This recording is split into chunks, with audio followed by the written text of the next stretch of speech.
Welcome to the Wealth Exec. Let's reach your goals together. I'm Carrie Amaro, and I created the Wealth Exec as a platform where I can help people on a grander scale, taking my 15 plus years of experience as a controller, CFO, and helping anyone from business owners, executives, actually anyone interested in just learning more. I hope you're enjoying the 12 Business Days to the New Year series. If you've missed any episodes, you can find them on my YouTube channel, my website, thewealthexec.com, or the social media platform you're currently listening to. Please feel free to email me or message me any questions you'd like addressed in the remaining part of the series. So let's get started. Today, we're talking about emotional intelligence. Now, you've heard me mention emotional intelligence throughout the whole series, but today I wanted to kind of break down exactly what it is. Now, before we get started, let me tell you a bit of a story. So, I've mentioned before that I've been a single mom for over 20 years, and I've prided myself on the ability to raise amazing, wonderful children. Now, they have different personalities. I have a daughter who, growing up, she was a little bit of a pistol.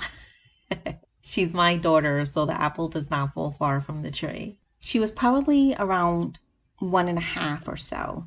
And she was being really quiet, and I'm cleaning the house. So I go up to the bedroom, and I hear her talking, and I'm wondering, who is she talking to? So when I peek in the room, she's standing on the bed in her little Pocahontas slippers and her onesie, and she is throwing her hand in the air, pointing to the sky and reciting the lines from Sleeping Beauty, but not the princess, but Maleficent. Yes, when Maleficent is condemning poor Sleeping Beauty to death in the beginning scene.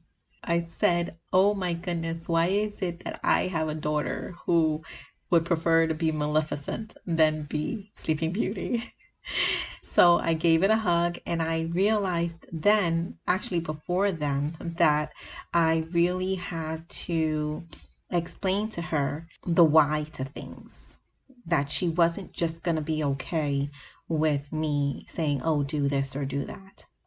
Now, my son, on the other hand, he was an angel. He was and is so very intelligent.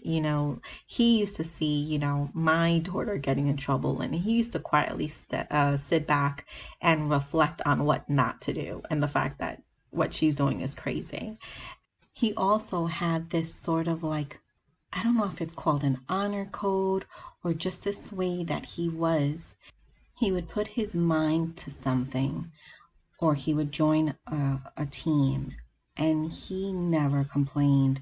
He always gave 100% of himself, even when he was uncomfortable, even when it wasn't in his nature, and I have always been in awe of him, because that is a skill set that not very many people have. There was a time when it was the first team that he was on. It was like softball. It was like the end of the game. His team was losing. Everyone on his team was crying. And he was just at his post between first and second base, running back and forth, getting ready to catch the ball, like giving it 100%. And I was in so much awe of him. Actually, one of his coaches sent me an email and sang his praise. There was a time where he also decided he wanted to play football. Now, I didn't want him playing football because, I'm a mom, and I'm like, I'm very protective. He wanted to do it, so I said, okay, and I took him. He showed up every day. He played every day. Even though he may not have found it the most fun, he never gave up. And I thought this was normal until I started talking to other parents, and they were like, well, my son doesn't want to come back because he doesn't like to be hit, or he doesn't like to be tackled, and he cries every day before he comes. And I'm like, really? I was like, let me tell you something. My son made a decision to play football, and he showed up every day, and he did those drills every day, and he did what he had to do every day without complaint. And I was just in awe of him because he had such a quiet strength that just blew me away, because not many people as adults have that strength.